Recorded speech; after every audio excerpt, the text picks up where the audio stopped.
Hi, and welcome to another episode of Around the Neighborhood with me, Scott McMahon, and this is a show about the quest for fun, history, and mystery in our backyards. Today, I'm here in what used to be called the island of Clackamas County. Yes, did you know that there was an island in this area? Well, it's been some time since the locals have referred to this area as the island, but technically it is surrounded by water of some form or another, such as river, streams, and creeks. But you probably best know it as the Stafford Hamlet.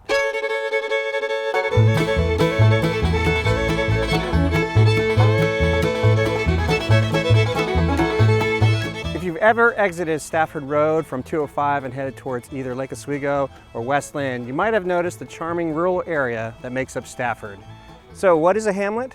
Well, there are cities and then there are towns, and smaller than a town is a village, and smaller than a village is a hamlet. Usually a hamlet is a small settlement where there is one source of economic activity, and in this case, the rural land is used for agriculture. At the time of this recording, there are about 1,500 residents in the Stafford Hamlet, and Stafford is unincorporated, unlike a city like Lake Oswego, Westland, or Tualatin, which are incorporated, meaning they have public water, sewer, electricity, police, and fire to manage the residents' tax dollars to go to support these foundational needs. Stafford is separate from all that. However, they have been designated as urban reserve within the urban growth boundary of the Tri-County, meaning there could become a time when one of the three cities needs to expand their urban growth. They may have to build within the hamlet. But before we get into all that and what it means for the residents of Stafford, let's take a look at the map of what exactly makes up the Stafford Hamlet.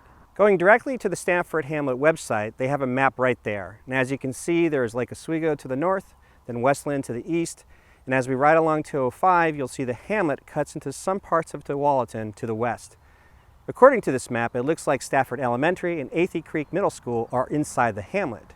And when we take Stafford Road back towards Lake Oswego past Johnson Road, we come upon the roundabout in the Hazelia neighborhood of the hamlet and the Hazelia Agriculture Heritage Trail, which is where I'm walking today.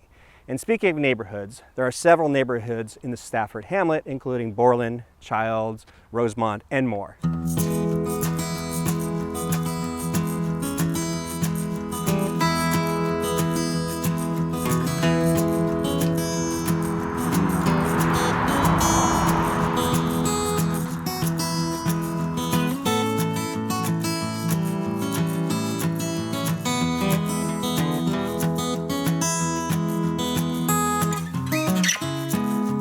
The Hazelia Agricultural Heritage Trail tells the unique story of this area and some of the notable families that helped build this area to what it is today. If you've ever driven past this area and seen people walking, jogging, or riding bicycles, but you haven't done the trail yourself, well, you're in luck because we're gonna do it today, right now. What's great about the Hazelia Trail are these interpretive panels that are spread out along the trail, letting people know some of the history to this area. I'm going to start here at the Wooden Farmstead panel, and each panel, by the way, is color-coded to represent a different meaning. I don't know what the meanings are, so. Anyway, this area of the trail indicates where the Witten farm was located, and the Wittens were some of the first pioneers to occupy this area after the Land Claim Act in 1850. They grew everything from strawberries, had a vineyard, an orchard. What the Wittens grew, they would barter for oil for their heating lamps and etc. Life wasn't easy for the Wittens, as some of their children died early on, and eventually Richard Witten, the husband, died soon after settling in this area, leaving his wife Sarah, a widow, and trying to take care of almost 320 acres to farm by herself in what we know as Rosemont today.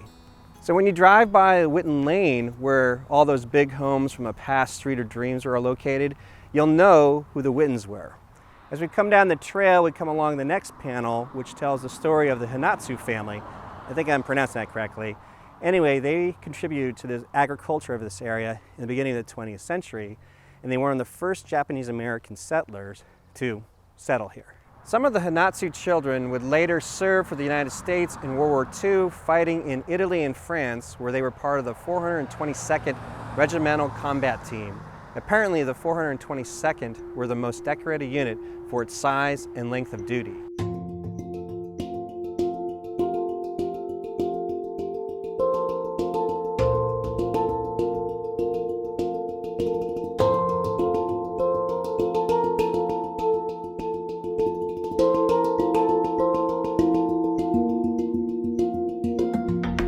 As we make it up this part of the trail, we're going to come across a panel for the original settlers of this area, the Tualatin and Clackamas people. Hi.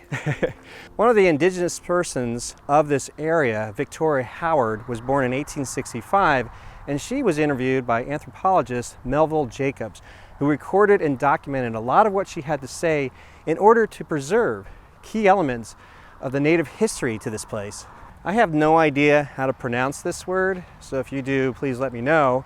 But it revolves around the mythology of the coyote, which describes that we've always been here. What's interesting is that the Native Americans that lived here would burn and thin certain trees and fields to produce hazel and willow in order to make baskets. Then they would use these open fields so they can hunt wild game at them. It's pretty ingenious.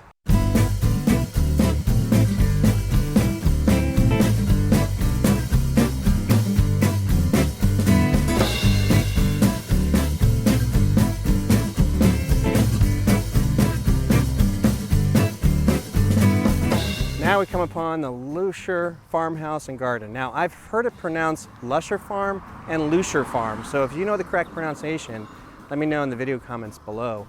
And speaking of pronunciation, I've messed up on pronouncing Lake Oswego many times because I used to say L-O or Lake O, and then I come to say Oswego and I end up saying Oswego.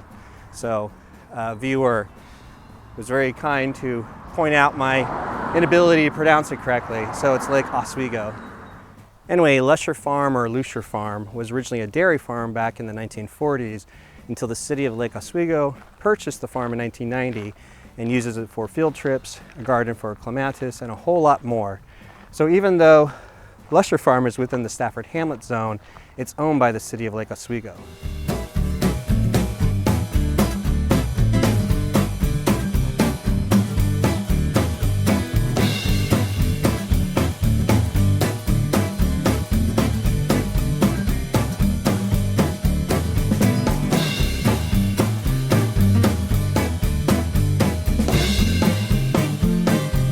Honestly, you can do a whole other separate episode on the Lusher Farms here and their unique flower that they've kind of adopted that's been homed here, the clematis. I don't know enough about. I have no green thumb, so I'm not sure all the details, but if you're here, they've got signs up everywhere about the different plants and the trees and the flowers, but the color tones they've got going on here are this purple. And a lot of the volunteers here have like these purple t-shirts. I guess it's the Friends of Clematis. Another cool thing that they offer on this trail are these little sign outposts here from Oregon's Mountain Hood Territory and the Heritage Trail. So they have these little signs up here where you can download the app or text to get access to the app. And then depending on the numbers that they offer here, they offer a little bit of history through an audio history. So I've checked out a few, they're really kind of cool. There's only a few here on this particular trail, but they're spread out all over, Oregon, by Mount Hood, over in Oregon City, in the city of Portland, and so on. Oh, and of course, I'll leave all the links in the description in case you want to get access to everything I just talked about. We'll cross over the roundabout and head towards Cook's Butte, which, by the way, I did a whole episode on Cook's Butte, so I'll leave a link to that episode in the description. There are more informational panels over by the high school, Lake Ridge High School, as well as on the other side of the high school and the public golf course of right now, which is Oswego Pioneer Cemetery, and we might just pop over there in a little bit. But before we do, these two panels are very significant to the history of the Stafford area. So now that we've crossed over the roundabout, we're technically in the city of Lake Oswego, but this area has a lot of historical meaning to Stafford because it's the home of the Shipley Farm and the historic barn. And the Shipleys were one of the first pioneer settlers here back in the 1850s before selling their land to J.P. Cook in 1900. And of course, Cook's Butte is named after the Cook family. And members of the Cook family still live and work the land in this area. Next to the Shipley Cook panel, there's a panel about the Oswego Grange 175, essentially a group of citizens, mostly women, who came together to organize community events, share ideas way back in 1867. The story about the residents come together and forming organizations to better the community living has relevance today, as we'll get into a little bit later. Before you head up the trail towards Cook's Butte, we will arrive at Stevens Meadow, and on this panel, there's a letter from the Stevens that sum up the intent of what it means to live in the Stafford area. It essentially says that we are lucky to have these open spaces available to us, and that the forethought of families like the Stevens and the Emerys who bought Cook's Butte from the Cookses. Anyway, these families wanted their land to be left as is so that generations could enjoy them and not necessarily be developed on. There's a lot more to the Heritage Trail if we circle back down towards Oswego Pioneer Cemetery, where we can find many of the burial sites for many of these people that we've been talking about today. But as I was saying about how back in the pioneer days, the people here organized community efforts and events, well, the same thing has been happening for the residents of Stafford. And getting enough people to get together to form a hamlet was not easy, but it was necessary as the citizens realized that unless they come together and get a voice at the table, they won't have any voice of what happens to this area. There's a thing for people who own large parcels of agricultural land that they are land rich and cash poor, meaning it's difficult to profit from large land because of taxation, use of the land. If one of the cities ends up having to include Stafford into their jurisdiction, it could mean upwards to $500 million to build out the infrastructure for water, sewer, electricity, fire, police, and transportation. I assume this is why the neighboring cities want Stafford Hamlet to be part of their discussion, as it would be a major expense and more taxes that are brought on to whichever city brings in the hamlet. Originally, there was supposed to be another vote for the items that pertain to the hamlet residents, but with the lockdown in place, it's been postponed. If you want to learn more about what's going on in this area, I'll leave all the links in the description of this video for you. I've only scratched the surface about the history of the Stafford Hamlet as well as the Hazelia Agricultural Heritage Trail, so I definitely encourage you to come on out, take a long hike. It's pretty easy. There's many trails. It'll lead up to Cook's Butte. Again, I have an episode just on that alone. In fact, I'm right here at the Crawford land claim. I don't know anything about this panel because I never got this far, so here I am now. But it's awfully beautiful.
Well, I hope you like this episode and you learn a lot about this unique section of our neighborhood. And since the show is sponsored by my real estate services, all my contact information is listed in the description in case you have any questions about buying or selling a home during these unusual times. But in the meantime, I implore you to head on over to aroundtheneighborhood.tv for more episodes and to sign up to get exclusive videos sent right to your inbox. So thanks again for watching, and I'll see you around the neighborhood.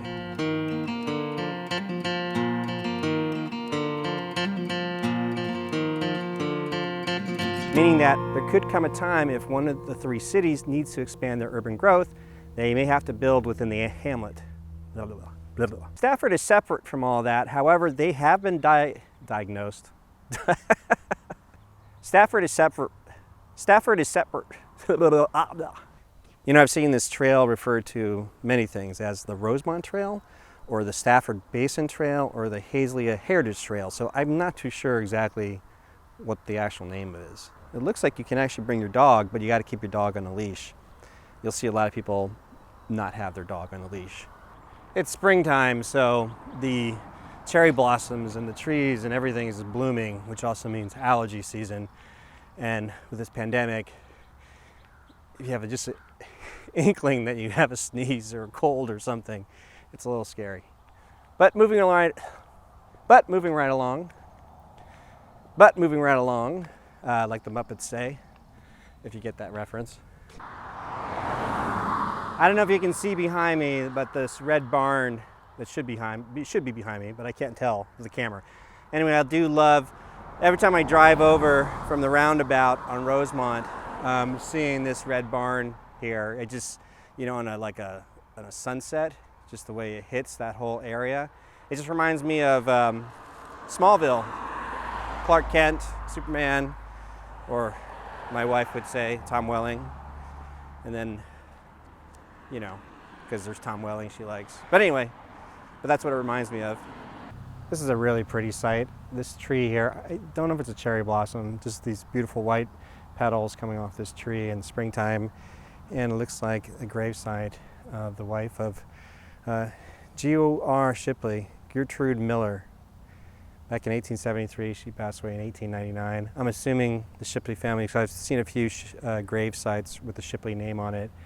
I'm only assuming, the famous Shipley barn in the Shipley Cook area that we looked at earlier.